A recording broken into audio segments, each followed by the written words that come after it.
I consume way too much caffeine and marijuana. Okay, full disclosure, I broke the diet. Hi, welcome back to the channel. Today I'm just going to do a general update on my state of health since starting the carnivore diet 3 or 4 months ago, because that's what people in the comments have been asking for, so very happy to do that. I haven't really planned what I'm going to say, I'm just going to see what comes out, but there are a few things that I've been thinking about and yeah, that I'd like to discuss. I've just been trying to get footage of the chickens running because they're hilarious when they run. Let me see if I can get them. Beep, beep. Boop, boop, boop, boop.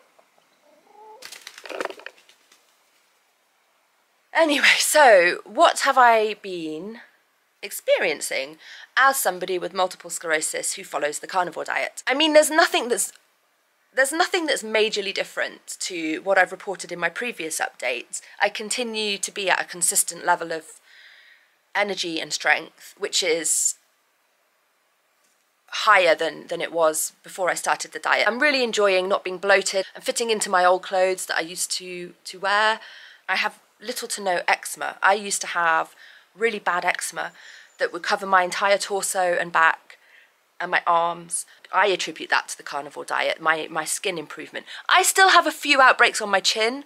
I've had chin acne problems, as I explained in a previous video, since mask wearing was enforced in Spain, and I think I've had a few little outbreaks, but it's still nothing compared to last summer. Last summer, all the way through the winter actually, when we were traveling in Turkey, it was really angry on my chin, and it was starting to affect my mood and confidence. So that's just gone, you know, at least the worst of it has gone, and I'm so grateful for that. So yeah, so my skin problems are under control. What's really awesome is that my house is cleaner and tidier than it has been for years.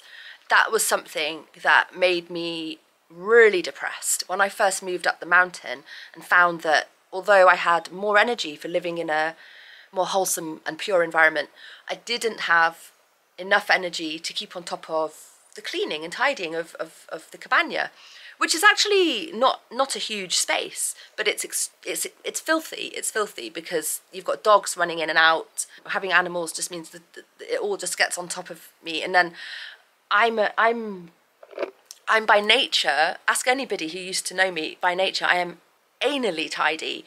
Often if you have anxiety, that's a way of controlling your environment and feeling less anxious. So that was definitely something I was extremely clean and tidy. That I let go when I moved up the mountain. It just became not a priority, and people would come around and visit and they'd make comments, and I would just be trying to say, no, it's just, I'm just too tired, and it just sounded pathetic, you know. I couldn't have hated myself more, lying on the sofa surrounded by filth and dirt and still not having the energy to get up and just wipe it off and keep on top of it, and just, or make the bed or anything like that. I lost the energy to take pride and take care of my surroundings, and then that had an impact on my mental health.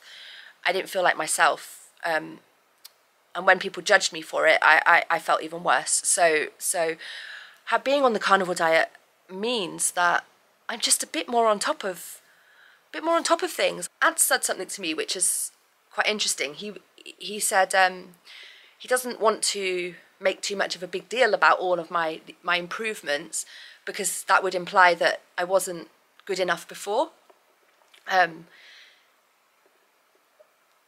But the thing is, I wasn't myself before. The improvements I'm seeing are taking me back to my previous self. I feel like I'm finally able to show Anthony that it's really true. I feel like I spent the whole first 6 to 8 months of our relationship me trying to convince him, you know, that no, this isn't me, this is my MS, this is how I didn't used to be like this, I'm not this person, I'm that person, this old person that you'll never know, but trust me, you know. And it's just this horrible mess that I got myself into mentally, where I just didn't feel like myself. And now I feel like I can prove that's true. It's true. I'm somebody who does the washing up. I'm somebody who makes the bed. I'm somebody who has the energy to just decide, yeah, let's go to the supermarket, let's go to a cafe, let's just do this, that and the other, and prove that I am that person. And so I don't take it like that. I take it that I'm back to being my previous self, and what a gift, what a gift. In my first ever carnivore video, I think that I stated that one of my objectives would be to be able to walk the dogs in the morning before 12, and I still haven't been able to do that. And that's a lot because I live on a mountain, so there's no dog walk I can do that doesn't involve a steep part, whether at the beginning or the end of the walk. That's what I struggle with. But just being able to walk them every day is also an achievement, because the fatigue builds. If you'd walk the dogs 4 days in a row, by day 5, often I can't walk them at all. So I think at the moment I'm able to walk them every day, but it's still not that early. So that's an example of how my fatigue is still present. Having said that, I do smoke a lot of marijuana and I drink a lot of caffeine. And this is what the diet has highlighted to me. By eliminating sugar, I have discovered that, or at least I have come to accept the fact that I consume way too much caffeine and marijuana. And I don't see how those things can't be affecting me. I think they have to be affecting me negatively. I know caffeine is a big problem I have. I've been drinking caffeine since I was a child. I'm too far gone. I've tried to give it up in the past and it's okay for a couple of days, but then what happens is I'm a week in, I'm bedbound and in tears and just thinking all of this will be over if I could just have a cup of tea. And I've tried to give it up twice in my life and just found myself completely unable to. Where the diet has put me is in a position where I can now take control again, whereas before I was drowning in my health issues, my physical health issues and mental health issues. Now I'm at a situation where I can be like, okay, I've got the basics back in place. What can I now do that will take me to my fullest potential? And I have to be honest with myself and turn a spotlight on my marijuana and caffeine consumption and the fact that I don't meditate and I don't practice yoga, and both of those are things that for MS are highly recommendable. So there are things that are still within my control that I can do to further improve my situation. But honestly, without the carnivore diet, I would have been much further off being able to even look at those things as problems. Yeah, marijuana. When I was at my most ill, I used to smoke marijuana recreationally. I've never drunk alcohol. I've drunk alcohol, but I've never enjoyed drinking alcohol. I've never been a drinker. In terms of regular consumption, it's marijuana, and it's always been the case, but I used to smoke it mixed with tobacco. I know a lot of my viewers are in America. In England, that's normal. Well, in the whole of Europe, marijuana is mixed with tobacco. The point is, I used to smoke it recreationally. That's what I was known for, being a pothead, which was a little unfair because I was a high-achieving pothead. I was extremely busy, and it was just in the evenings that I would unwind with a couple of spliffs, hanging out with mates, playing board games. So it was all very tame. Yeah, but when I got ill, I wasn't smoking at all at the moment I got ill because I was in my final year of my PhD, so that wasn't really compatible with smoking weed. But then a few months into having MS, I came across the information that people with MS benefit from cannabis for pain relief. So I started using it then, but I cut out tobacco. And that helped me immensely because then I was able to get more restful sleep, and it kept my appetite up and just kept my mood up. And honestly, there was 2 or 3 years where it was the thing that gave me quality of life. And if I hadn't have had it, life would have been intolerable. But then I moved up the mountain and had an upturn in health, and now I've become a carnivore. I've had a further upturn in health. I can't really justify the usage that I've now become habituated to. It's hard to kick something you're habituated to. It's weird with marijuana. You can't overdose, and there's no sort of life-threatening withdrawal symptoms. So it's not an addictive substance in that sense. But of course, you can become addicted to it. You can become psychologically addicted to it. And I am an addict. I am an addict. I've got that problem. So this update is definitely one that's more about mental health. I'm realising that's what's on my mind as I'm talking. As I said, I didn't plan this, so I didn't really know what I was going to say. That initial upturn in health that I experienced on starting the diet plateaued, as I explained in my last update. So I wonder whether I was plateauing because I became a little bit, allowed myself to be a little bit too flexible. I was probably overdoing it on the cheese, and then I was having some coconut water and some avocados like every day. So I've reduced that to maybe once or twice a week, if at all.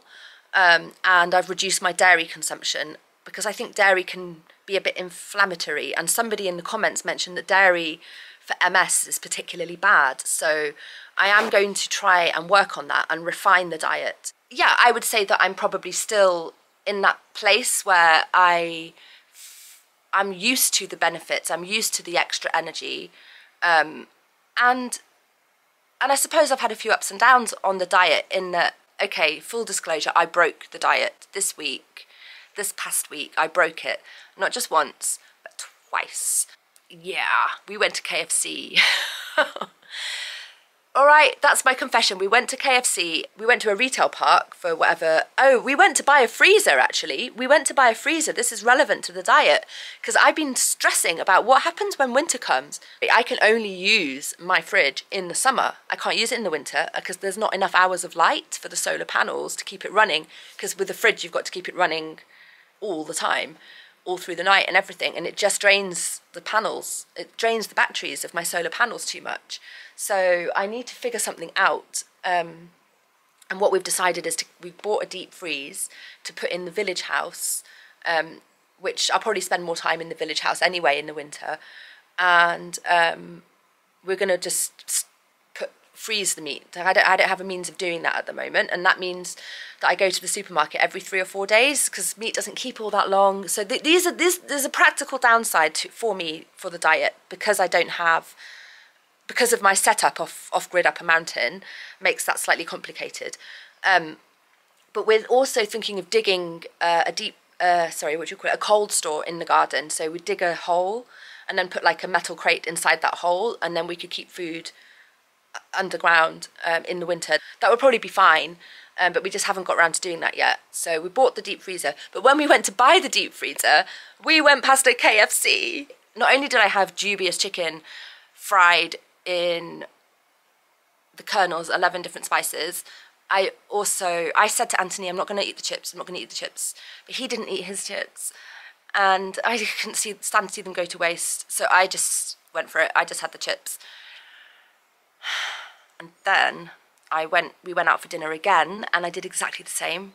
See, I've never had a sweet tooth. It's no big deal for me to give up sugary things, but salty French fries and crisps and things like that are my weakness, and I broke, and yeah, I ate the chips.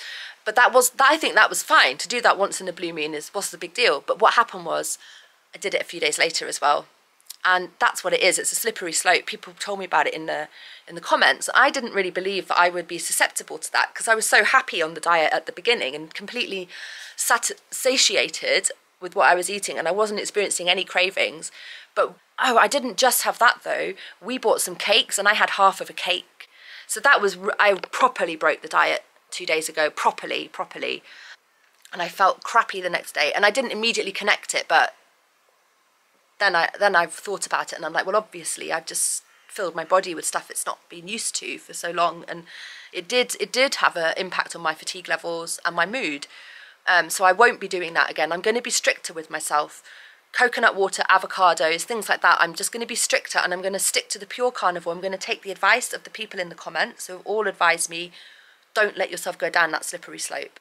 I just don't think I've been doing it long enough to start messing with it. I want to do it for that much longer that I can really experience the benefits that I feel are going to continue to come.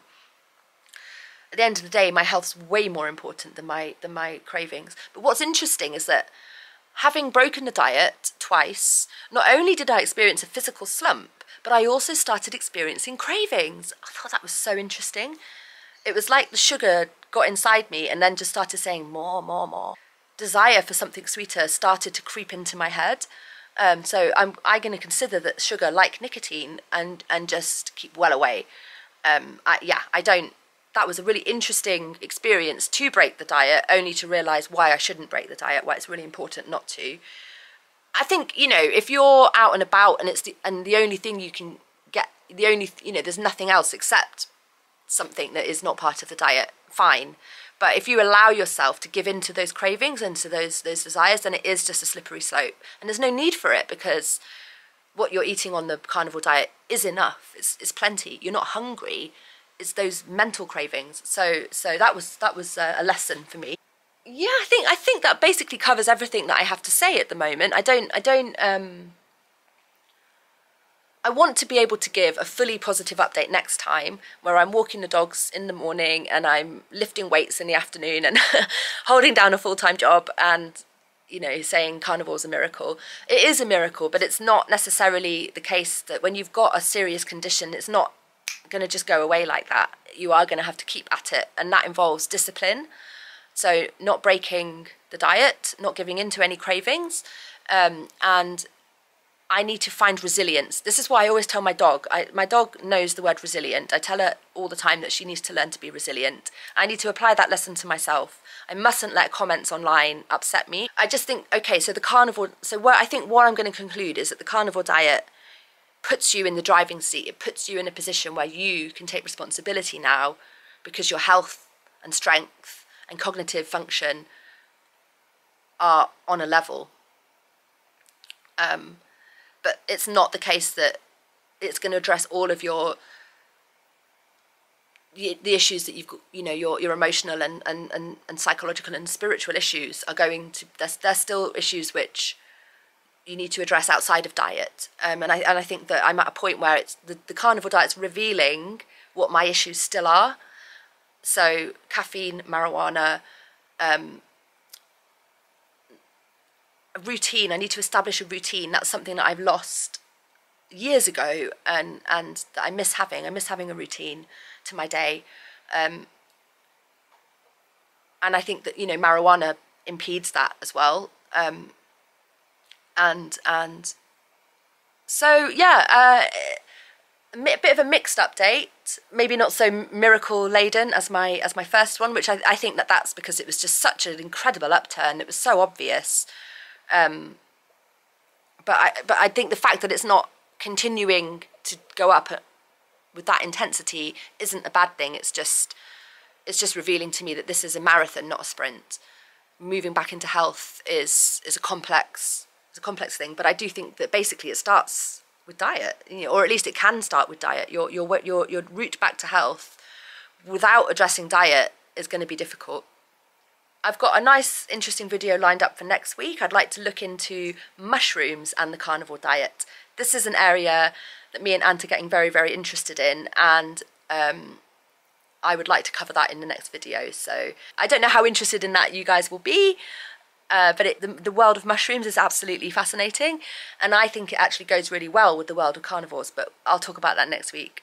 I hope this update is interesting, valuable in some way. Okay, see you next time. Bye.